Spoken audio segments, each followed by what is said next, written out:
ಈ ಸಂಸಾರ ಜೀವಿದೆ, ಇದು ದುಃಖಮಯ ಐತಿ. ಈ ಸಂಸಾರ ದುಃಖಮಯ ಐತಿ. ಈ ಜೀವ ಆ ದುಃಖ ಹೋಗಿ ಎಲ್ಲಿ ಬೇಕಾದ್ರೆ ಹೋಗಿ ಏನ್ ಬೇಕಾದ್ರೆ ಮಾಡಬಹುದು. ಅದಕ್ಕಾಗಿ ಆ ಮಾತುಂಗಾಚೆ ಕೂಡ ಕರುಣಾ ಬಂತು, ದಯಾ ಬಂತು. ಯಾರ ಮ್ಯಾಗ್ರಿ?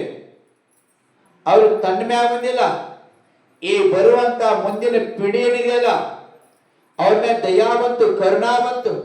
ಕರುಣಾ ಬಂದು ಏನ್ ಮಾಡ್ತಾರಪ್ಪ ಅಂದ್ರ ಆ ಭಕ್ತಾಂಬರ ಸೂತ್ರ ರಚನಾ ಮಾಡ್ತಾರ.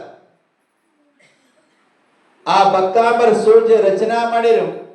ಆ ಭಕ್ತಾಂಬರ ಹೆಂಗಪ್ಪ ಅಂದ್ರ ಭಕ್ತ ಅಮರ ಅಂದ್ರ ನಾವೆಲ್ಲ ಭಕ್ತರದೇವಿ. ಯಾರದ್ರಿ? ಆದಿನಾಥ ಭಗವಂತರ ಭಕ್ತರದೇವಿ.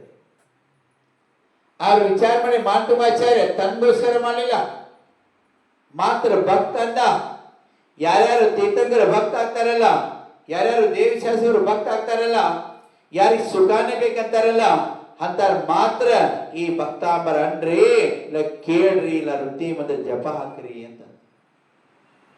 ಯಾರು ಸ್ಮರಣ ಮಾಡ್ತಾರಲ್ಲ, ಯಾರು ಸುದ್ದಿ ಮಾಡ್ತಾರಲ್ಲ ಅವ್ರು ಏನಾಗ್ತಾರಪ್ಪ ಅಂದ್ರೆ ಅಜರ ಅಮರ ಪದ ಎಲ್ಲ ಪ್ರಾಪ್ತ ಆಗತಿ ಅಂತ ಹೇಳ್ತಾರೆ. ಎಲ್ಲಿ ಮಠ ತೀರ್ಥಂಕರ ಭಗವಂತರ ಅಜರ ಅಮರ ಪದ ಪ್ರಾಪ್ತ ಬೇಕಂದ್ರ ನಾವ್ ಒಂದೇ ಒಂದು ಮಾಡ್ಬೇಕು, ಆ ದೇವ ಶಾಸ್ತ್ರ ಗುರು ಚರಣದಾಗ ಹೋಗ್ಬೇಕು ಅಂತ ಹೇಳ್ತಾರೆ. ನಮ್ಮ ಹುಡುಗರು ಬಂದಿದ್ದಾವ ಎದಕ್ರಿ? ಪ್ರವಚನ ಕೇಳಕ್. ಆದ್ರೆ ನನ್ ಖುಷಿ ಆಯ್ತು. ಮತ್ತೆ ನಿನ್ ಹೇಳ್ಕೊಂಡು ಮತ್ತೆ